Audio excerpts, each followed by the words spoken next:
राम मंदिर में चोरों की तस्वीरों को जरा ध्यान से देखिए कि किस तरीके से जो चोर भगवान श्री राम के ठीक कदमों के पास बैठा है, तस्वीरें खिंचवा रहा है। जब भव्य राम मंदिर बन रहा था उसके बाहर भी खड़े होकर ये सेल्फी ले रहा है और इसी शख्स ने राम मंदिर के अंदर दान पेटी से लगभग 7,32,000 रुपए चुरा लिए, बाथरूम में ले जाकर कमोड में नोट छुपा दिए। वही पैसा जो आप दान पेटी में डालते थे ये इसकी जेब तक पहुंच रहा था। बात करेंगे इस डिकोडिंग क्राइम के जरिए उन चोरों की तस्वीरों को दिखाकर बताएंगे कि कितने कितने रुपए जो आप दान पेटी में डाल रहे थे, 100, 200, 500 सोने के जेवरात डाल रहे थे, सब के सब भगवान श्री राम तक नहीं पहुंच रहे थे, इन चोरों के जेब तक बड़े आसानी से पहुंच जा रहे थे।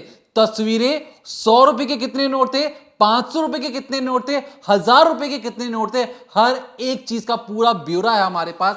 हम कमेंट सेक्शन में उस पूरे एफआईआर की कॉपी में, जिसमें साफ तौर पर लिखा गया है कि पवित्र स्थल अयोध्या में भव्य राम मंदिर के अंदर डोनेशन बॉक्स में चोरी हुई है। और चोरी सिर्फ नोटों की नहीं हुई है, पूरा का पूरा डोनेशन बॉक्स उठाकर चोर अपने घर ले गए हैं ताकि घर पर आराम से बैठकर एक एक नोट को अपने बिस्तर के नीचे छिपाया जाए। क्या है पर्दे के पीछे की वो डरावनी कहानी जो आम लोग बड़ी मशक्कत के बाद बड़ी दूर दूर से आते थे और भगवान श्री राम के मंदिर में जाकर दान पेटी में पैसे डालते थे, वो पैसे किस तरीके से गबन और चोरी किए जा रहे थे, बिल्कुल फुल एक डिटेल रिपोर्ट आज हम आपके सामने पेश करेंगे।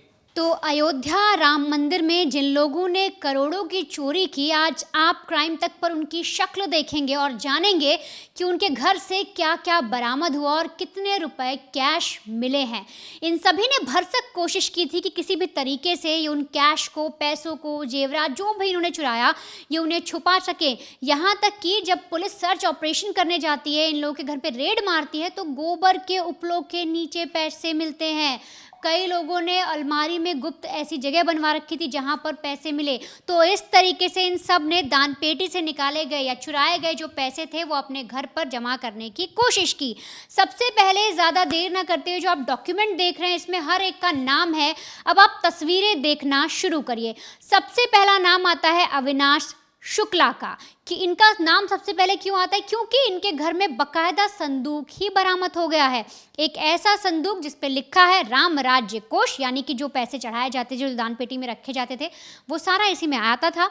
उसके ऊपर एक क्यूआर कोड चिपका हुआ है और ये बकायदा एसआईटी ने इनके घर से जब्त किया है। अब इनके घर से और क्या क्या चीज़ें मिली हैं, तो दरअसल 20,40,000 रुपए। सोचिए, 20,40,000 जो श्रद्धालु जाते हैं भगवान से पर अपनी आस्था रखते हैं, उनको नतमस्तक होते हैं, फिर दान पेटी में कोई चढ़ावा चढ़ाते हैं, अपने कुछ जेवर होते हैं, कोई झुमका चढ़ाता है, कोई पायल चढ़ाता है, जैसी जिसकी श्रद्धा होती है वो भगवान को अर्पित करता है। लेकिन उसके बाद ये जो अविनाश शुक्ला जैसे लोग हैं जो वहाँ पर काम कर रहे हैं वो दान पेटी का सामान चुराते जाते हैं। अगर इनके पिता की बात करें तो नाम है राम सजीवन शुक्ला, कौशलपुरी के रहने वाले हैं। और तो और इनके घर से, जैसे हमने आपको बताया, 20,40,000 रुपये नगद मिले हैं और उसमें से 1,121 अमेरिकी डॉलर भी मिले हैं। यानी कि राम मंदिर में ना सिर्फ रुपए पैसे चढ़ाए जा रहे थे बल्कि डॉलर में भी पैसे चढ़ाए जा रहे थे। तो उसमें से 1,121 अमेरिकी डॉलर मिले हैं अविनाश शुक्ला के घर से। इसके अलावा चांदी की धातु मिली है जो बताई जा रही है लगभग 160 ग्राम की है। एक प्याली बताई गई है कि एक छोटी सी एक प्याली मिली है, उसको ये देखना बाकी है कि वो किसकी है, वो चांदी की प्याली है या किस चीज़ की प्याली है। उसका बताया जा रहा है कि 8.25 ग्राम उसका ही जो वेट है। इसके अलावा एक पीली धातु भी इनके घर से मिली है करीब 3.5 ग्राम की। तो ये सारा जो पैसा था, जितने भी चीज़ें जो चढ़ाई गई थी भगवान राम को अर्पित की गई थी, सब ये चुरा कर अपने घर ले आए थे और इनके घर से सारी चीज़ें बरामद हुई। अब एक एक करके बाकी नाम भी जानते चलिए। फिलहाल इस पूरे मामले में जो जाँच चल रही है, 400 लोगों पर गाज गिरी है, लेकिन उनमें से अभी की लिस्ट में पुलिस ने जो चीज़ें छानबीन की उनमें से करीब 7 लोगों के घर से कई तरीके की चीज़ें बरामद हुई। अगला नाम है मनीष कुमार यादव का। इनके पिता का नाम है सुधीर कुमार और साथ ही साथ ये अयोध्या के ही रहने वाले हैं, नया घाट पे। इनके घर से 2 लाख रुपए मिले हैं। अब उसमें आप सुनिए, 2 लाख तो मिले इनके घर में, बकायदा कैश मिला, लेकिन नोटों की गड्डी कितनी मिली? 500 के नोट मिले हैं, 270 नोट थे 500 के। सोचिए 270 नोट कितने हो जाते हैं, कितनी बड़ी वो गड्डी होगी। इसके अलावा 200 के जो नोट थे इनके घर में वो 105 नोट थे। 105 नोट इनके पास सोचिए ऐसे बिछे हुए, और वो कितने के थे, सारे नोट जो थे वो 200 के नोट थे। इसके अलावा 100 के 400 नोट मिले हैं, यानी कि 400 नोट इनके घर में 100 रुपए के थे। यानी हर जो भी चढ़ावा चढ़ा जाता, जैसे हमने आपको शुरुआत में बताया था कि जब काउंटिंग की जाती थी या जब दान पेटी खोलकर सामान रखा जाता था, तो सारे जितने भी नोट थे, 100 के नोट अलग, 200 के नोट अलग, 500 के नोट अलग, इस तरह से हर नोट को डिस्ट्रीब्यूट किया जाता, अलग अलग रखा जाता था एक साथ।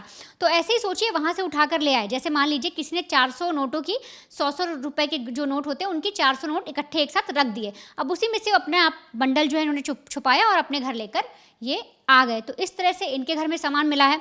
इसके बाद अगला नाम आता है करुणेश पांडे। इन सब की आप तस्वीरें भी देखिए और जानिए किस तरह से ये लोगों को धोखा दे रहे थे। लोग इन्हें समझ रहे थे कि ये राम मंदिर में सेवा कर रहे हैं, लेकिन ये तो अपने ही घर की तिजोरियां भरने में लगे हुए थे। अब अगर इनकी बात करें करुणेश पांडे की, तो इनके पिता का नाम है रामराज पांडे। ये भी अयोध्या के तालढोड़ी के रहने वाले हैं।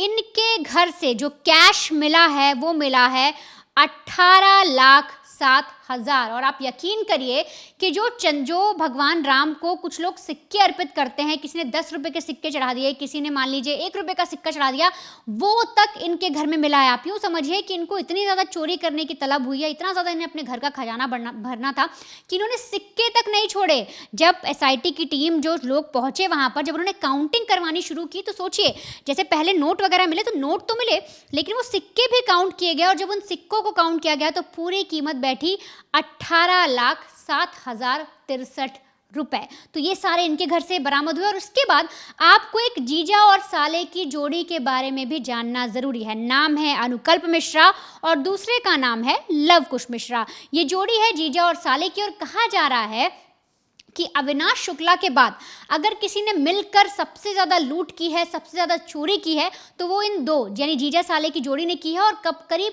31 लाख के आसपास इन्होंने कैश यूँ समझिए लूट लिया है राम मंदिर से। अब सबसे पहले अनुकल्प मिश्रा की बात करते हैं। इनके पिता का नाम है रविंद्र कुमार मिश्रा, कौशलपुरी के रहने वाले हैं अयोध्या में। इनके घर से 16,42,040 रुपए बरामद किए गए हैं। अलग अलग तरीके के नोट थे, 500 के भी नोट थे, 100 के भी नोट थे, 50-50 रुपए के भी नोट थे। तो इनके घर से ये सारी चीज़ें बरामद हुई। इसके बाद जो लवकुश मिश्रा हैं, जिनके पिता का नाम राजेश कुमार मिश्रा है, ये ठाकुरान के रहने वाले हैं।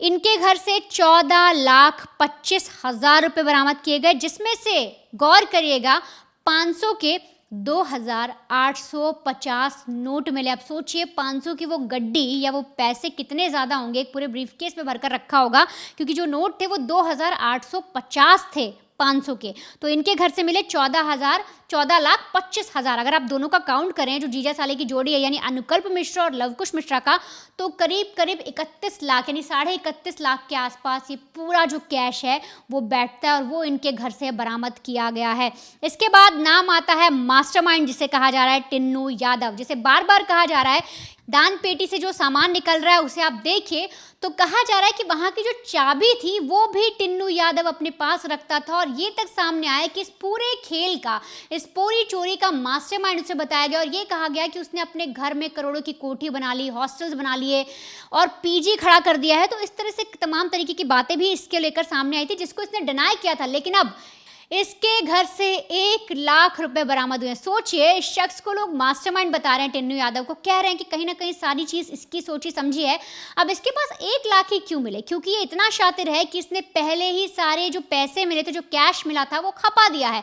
कोठियाँ बनवा ली, PG बना दिया है, हॉस्टल बना दिया है अयोध्या के बाहर। इसके अलावा और भी काम ये कर रहा है, सोच रहा है किस तरह से पैसों को खपाया जाए। और ऐसा ही इसने किया। इसी वजह से जब इसके घर पर रेड मारी गई, टिन्नू यादव के घर पर रेड मारी गई, तो सिर्फ 1 लाख रुपए मिले।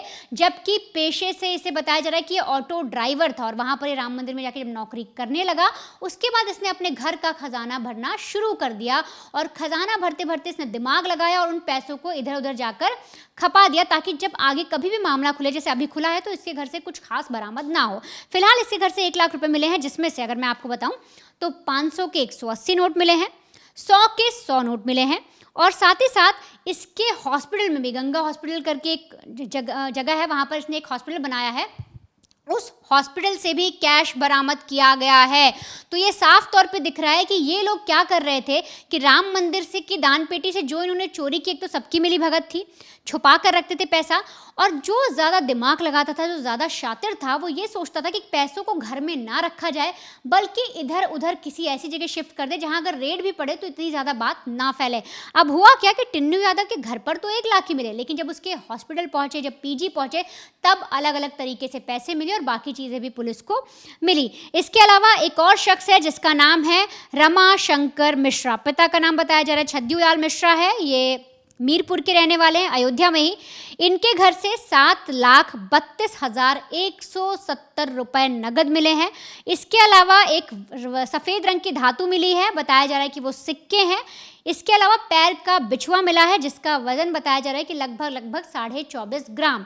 अब वो चांदी का ही होगा। तो इस तरह से अगर आप पूरे चीज़ों को देखेंगे या जिस जिसके घर से जो भी बरामद हुआ, सिर्फ कैश नहीं था, उसमें कुछ धातु मिली है, कहीं से प्याली मिले हैं, कहीं से सिक्के मिले हैं चांदी के।